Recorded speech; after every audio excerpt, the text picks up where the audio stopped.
Okay, I know we lost Gandhi to America, but Right. the first question logically is Not that Gandhi, but that Gandhi. that Gandhi, Jayesh Gandhi.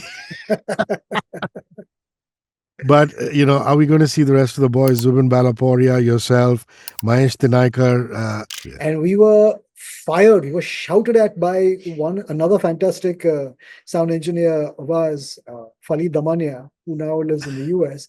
Yeah. And Fali said, "You can't take these songs out of your list. This is what brings your audience to the gig and whatnot. These are the songs that made your band and whatnot." And they go, okay, Uncle Fali. Can't argue with it. You're absolutely right. So yes, something there will be stuff from all those four albums. Bottle Masala, man, that everybody's got Oh their yeah. family's got their Bottle Masala. So this, yeah. I mean, if they're bringing out that stuff, if that's the plan for Olly Fest, then I'm really happy to hear about that because, Yeah. yeah, man, the Bandra vibe has got to remain intact. Yeah, all those villages, Chuin, Chimbai, Ranwa, Chimbai. yeah, all of them. I mean, that's the legacy of Bandra. All right, Radio 1 are official partners to the Olly Fest, celebrating music, community, and culture at Bandra Fort. We're really looking forward to this because on the 14th, 15th, and 16th of November, at the newly refurbished Bandra Fort, which is actually a heritage structure, which they've done a decent job out of. Some of India's foremost bands, current, past, some of them reuniting, are going to be performing for us. And big ups to Captain Olwyn Saldana, the founder of the Olly Fest.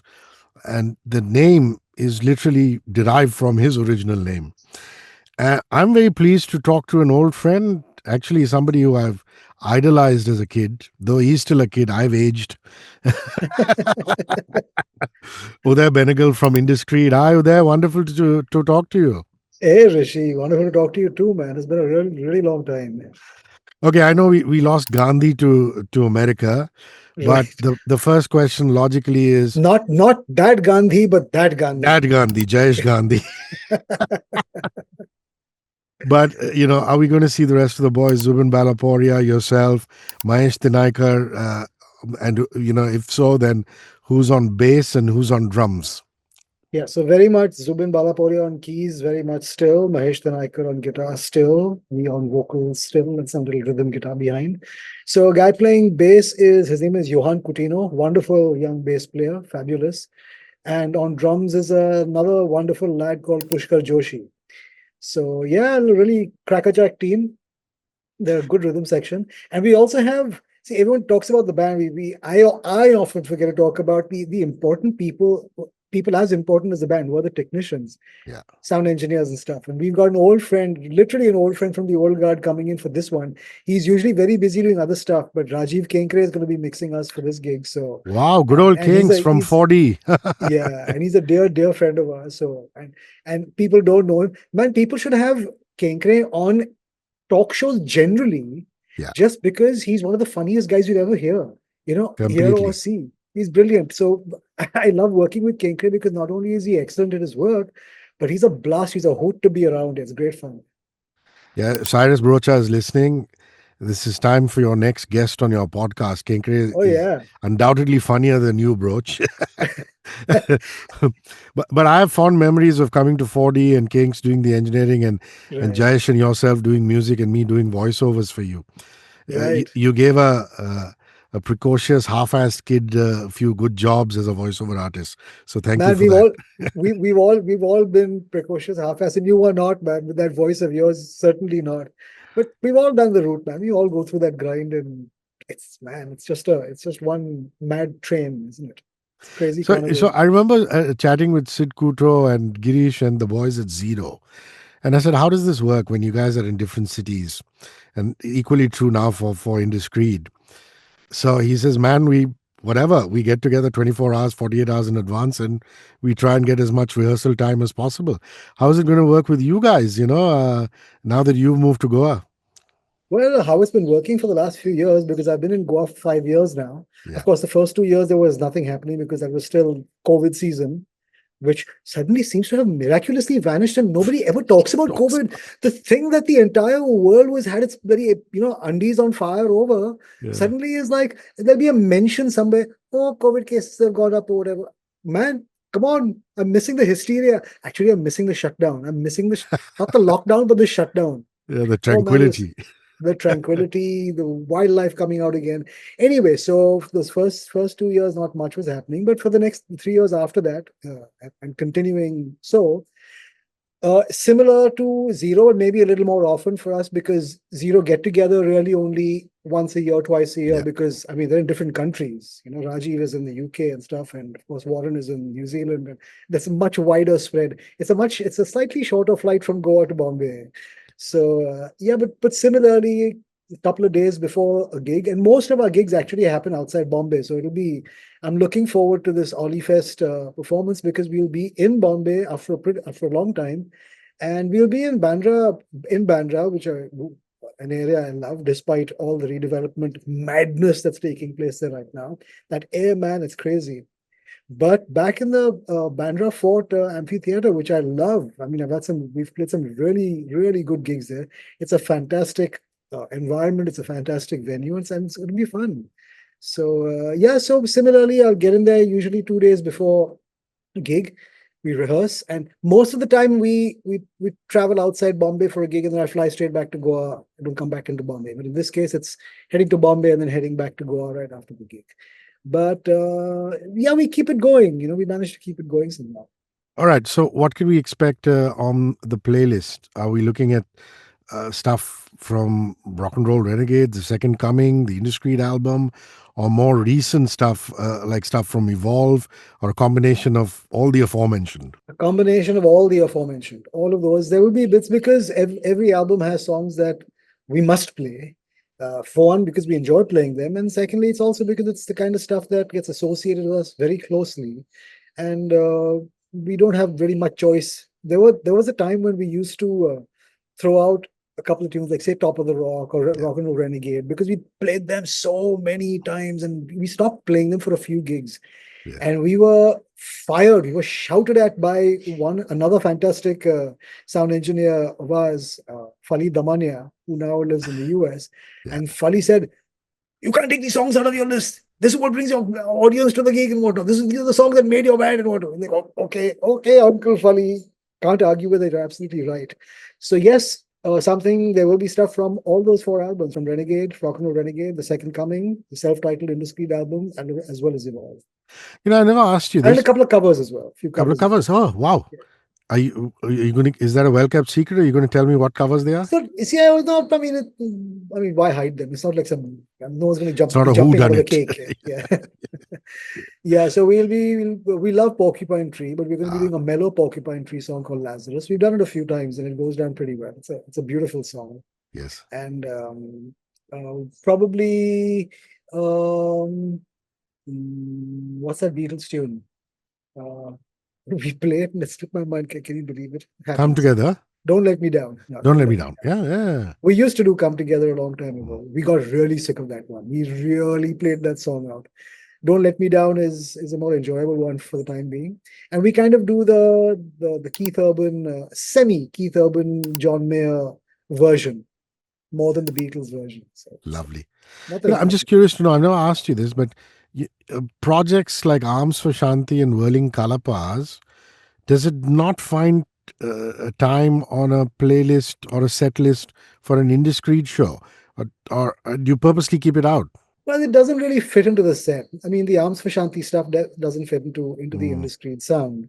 And the Whirling Kalapas stuff certainly doesn't, because Whirling doesn't. Kalapas was set up to be an acoustic Correct. band. It started out as a five-piece band, became an acoustic trio, and had a certain energy that was meant was I mean I deliberately created that to be sort of pretty far removed from the Indus Creed sound. So it wouldn't really fit into interesting. I bring in pull up an anecdote though for you, which I think you find interesting. So the song Fireflies, which is the first single of the Of album course. Evolve, which we put out a bunch of years ago. Fireflies was actually first written by me and played by Whirling Kalapas before it came to the Indus Creed playlist. So of course the energy was very different. We played it very differently because I had mandolin, and Mahesh played finger picking acoustic guitar, and Shanky played mandolin and stuff like that. Wow. And I think he played violin as well. But when we were when we started to put together the songs for Evolve, Zubin, who had heard us play Fireflies, and really liked the song, he said, why don't we bring the song into the Indus Creed set, onto the album? Of Hmm. course, we'll have to sort of rework the energy and the arrangement, not the arrangement of the tune, but just the sort of the drum groove and all the patterns, all the musicality that happens, the arrangement that happens behind the main structure, like a rock band would play it. But we didn't want to do a rock version of the acoustic song. We Yeah. wanted to sort of bring it into the Indus Creed sound, and then it just sort of fit in really well, actually. I love Grim Tales by Fairy Light. It's one of my all-time favorite lines from an Indus Creed song. Yeah, It's just beautiful. thanks, man. I don't know. I wonder where you were when you wrote that. So yeah, I was in an interesting space. Actually, it started with a friend of mine had written a movie script of a film called Sabal, Fireflies. Sabal, Sabal. Sabal Yeah, had written, yeah, and he'd given me the screenplay to read. And while the song Fireflies is not about the movie and it's not yeah. about the characters in the movie or anything, it is definitely derived from the screenplay, in the sense that reading that story and reading the screenplay and the flow of that story put me into kind of like into a zone that sent me into the space that led me to the song. So yes, it is connected to the film in that sense, because it's that screenplay that brought me to the song. But the song is not was not created. I mean, Sabal wasn't even looking for a song for the film. It finally made it into the movie soundtrack. Eventually, when he finally made the film 2 years late after the Yeah. fact, after we put the song out. But the headspace was really, I got into it was really more about estrangement, and in some sense as an underlying current of hope for sort of redemption and reconnection, or rapprochement of some sort. But it was, yeah, it put me into kind of a wistful space, and that's really what the song is about. It is about a certain kind of level of estrangement that we all experience in relationships. In every relationship, at some Mhm. point there will be that feeling of okay, I find myself moving away, and the other person finds himself moving away. It kind of feeds into that. That's where I was at that point. Honestly, Zubin, yourself and Mahesh have been, you've literally grown up together in a lot of ways. So, Yeah, actually, yeah. and like all relationships in bands, that has its fair share of its own journey. The ups and downs and this and that. Would you say they're still your go-to friends? Do you still have a WhatsApp group where you chat? I don't know. How does it Well, work? I mean, we do have a WhatsApp group. I mean, we're not active. I mean, I'm not an active WhatsApp group guy to begin Guy with. to begin with. Okay. Yeah, I mean, I was only on one friend's WhatsApp group, and even that was shut down recently. So I'm really not into and I find it actually quite, for me, I find it sort of emotionally destabilizing and undermining to share political stories and stuff. I mean, it's not like I'm not affected by the news and Yeah. what's happening every day, but it's the what happens in WhatsApp groups is there becomes a lot of when there's a bunch of people on it, too many people are sharing too much negative stuff, and I don't want to be absorbing more than I already am by default. Uh, being a human being in this world at this time in our lives. So I've stayed away from WhatsApp groups for that reason, except for the work stuff. So Yeah. yes, we have the three of us are on a group, which is mostly work. Every now and then there'll be something that we'll share, but usually it's about something that really blows our minds musically more than anything else. Interesting you'd So say that because even school WhatsApp groups, you should think it's going to be about nostalgia and chatting about some teacher or something, end up being right. political. I mean, people just keep sharing these things. I think it's the energy of the times. I think Yeah. I don't think people are necessarily trying to create or foment trouble. I think what's happening is kind of like what I said earlier. We're already exposed to this to such an Mm. extent because the flow. I mean, the access, not just the access to information, it's the receiving of that information. It's not just the broadcasting. We are actively receiving that information constantly, all the time, more than we ever have in our lives. And that information and that news is within our consciousness, within our subconscious all the time. So I think people need an outlet and therefore find an opportunity with friends to put out something that's troubling them. But inevitably that becomes, I mean, there is polarity in the world today like we haven't seen Mm. before. There's always going to be somebody who disagrees with what you say, and I find what's really pretty crappy about the times that we're living in right now, and I'm really hoping it moves forward and sort of settles down, is it's almost like we can't seem to have conversations with each other anymore. Even a disagreement will turn into an argument which will become a fight. Yeah. We've all grown up with disagreements. We've all grown up arguing. I mean, we talk about my brothers on the band. I mean, Mahesh, Zubin, myself, and Jayesh Gandhi, and certainly Mark Selvin and Mark Menezes, the drummer to begin and stuff. Yeah. We have fought like maniacs. Yes, we grew up together, hurled abuse at each other. I mean, Galis left, right, and center, but it was never ever taken personally. Yeah. By the end of the day, it was forgotten. We had disagreement, we fought, we screamed at each other, and it was done with, and we continued to be friends. It's a very different environment in the world today because, like you said, even on school groups, there'll be people who have opposing political views. And rather than saying, you know what, let's not bring this to the table, there seems to be like almost a need to get out there and Mm. state their view with such um, underscore it with such a deep, bold line, dark underline that you're desperate. It's almost like you're really determined to change the other person's mind, and that person is equally determined to not change their minds. So yeah, so the WhatsApp group thing we stay away from by and large. Back to happier climes. All of you who are listening into this, tickets are live for the Olly Fest at Book My Show. So get on to Book My Show. And who are you excited about? I mean, Gary Lawyer's doing a Doors tribute. Nobody does the Doors like Gary does, or Bruce Springsteen or Elvis. Joe Alvarez is making a comeback. Girish and the Chronicles, a band who I have a lot of respect for. They're there. Shannon, fine guitar player, him and his band, The Silent Riot, they're on. There's Ishita Chakravarti. There's a Pink Floyd tribute band called RLA. There's Tammy and Roy. There's Chloe, Sarah. Any of those names ring a bell? You want to talk about them? Many of them ring bells, but I'll say the bells I'm happiest about are Gary, man. Come on, Gary. Gary is part of the legacy of the whole rock scene Yeah. in Bombay and in this country. And yes, you're right. I mean, nobody does the Doors like Gary. I mean, so it's perfect that he's going to be doing a Doors tribute. Absolutely perfect. And Girish and the Chronicles, man, what a band! That What a Girish band. Pradhan, what a guy, what a voice. Oof, mind blasting, as my friend Fufu says. Mind blasting. But really, I mean, they're a great band. So yeah, excited about all of Yeah, they these guys. opened for Guns N' Roses, and I felt they were better than the Guns N' Roses. I would probably, yeah. I mean, I'd Oh, rather listen to Girish Pradhan than Axel Rose. I mean, yeah, this it's is not a not a personal. diss. I mean, Yeah, this is not a yeah, diss not against at all, Axel. not at all. I just prefer Girish's voice and style much more. So I mean, he's up there with anybody in the world today. Part of the whole thing about this Ollie Fest where you're performing is also to celebrate Bandra. And what the good people at the Ollie Fest are doing is they're curating a food and beverage experience. And yeah, I mean, come on, food and you are also inseparable. I don't know if you're doing any food writing anymore. No, man, I stopped doing the food writing. But anyway, I'm going to take you back to that former life of yours. So they're going to curate food from Bandra, and people can come out of the performances, and there's going to be a food court. And I think the beauty of Bandra, despite all the redevelopment and stuff like that, is those fishing villages. I mean, the Ranwa village and things like that. Just your memories of Bandra and Bandra food. Oh man, I spent many years walking the lanes of Bandra and the food kept changing, right? Because restaurants open and close. Yeah, But of course, I mean, like Mike Craig is closed. I mean, Mike Craig shut down. Andorra still around, I think, as yeah. far as I remember.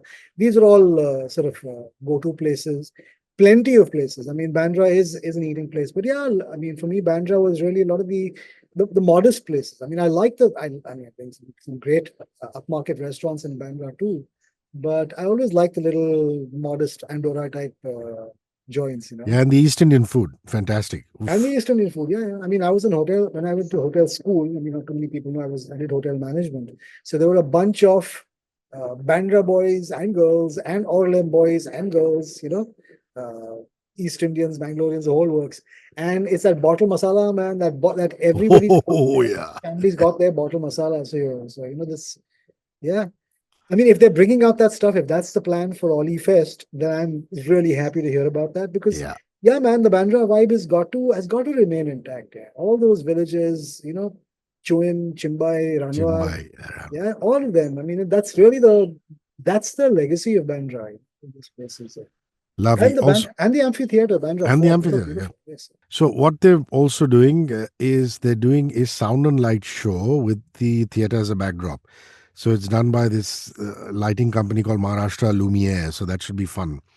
I don't think we're doing enough with our heritage monuments, and this is a wonderful start. And at the end of the day, this fort is from 1640 or something. Yeah. How cool is that? Yeah. Wow, yeah. So there you have it. Uday Benegal from Indus Creed. You want to see Indus Creed again? I'm going. I'll see you guys there. Tickets are live now for Olly Fest on Book My Show. You can get season passes or you can get day-wise tickets. Uday, thanks for your time, man, and see you at your gig. Yeah, man, Rishi, I look forward to it. Good talking to you. 94.3 Radio 1.